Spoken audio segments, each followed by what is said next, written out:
Na-try nyo na ba ang lutong ganito, munggo with sotanghon? Kung hindi pa at ulam idea ang hanap nyo, tara luto tayo.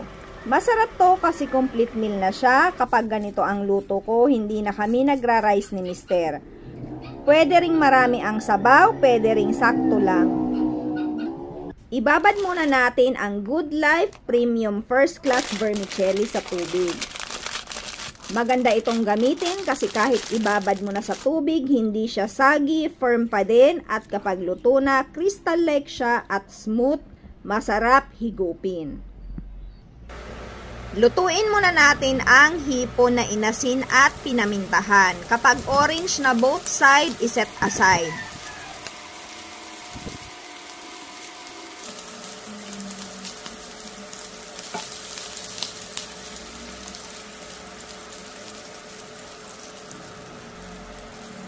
Same pan, same oil, gisahin ang sibuyas, bawang at luya.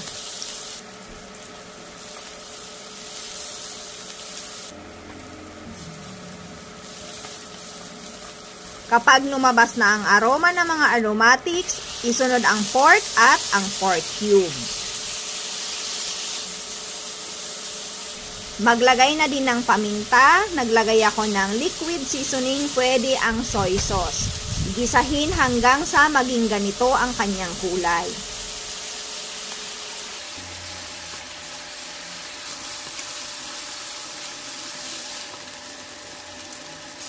Ilagay ang kalabasa, gisahin ng ilang minuto at isunod ang pinalambot na munggo.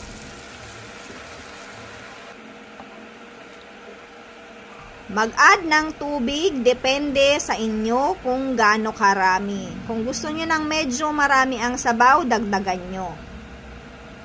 Timplahan ng patis o anumang pampalasang gusto nyo. Kapag okay na ang kalabasa at ang timpla, ilagay ang sili at ang dahon ng sili. Isunod ang binabad na sotanghon. Haluin at mag-adjust sa timpla kung kinakailangan pa.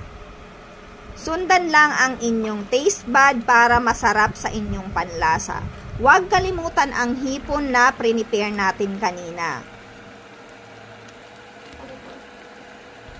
At eto na ang ating finished product. Ready na ang ating munggo with sotanghon.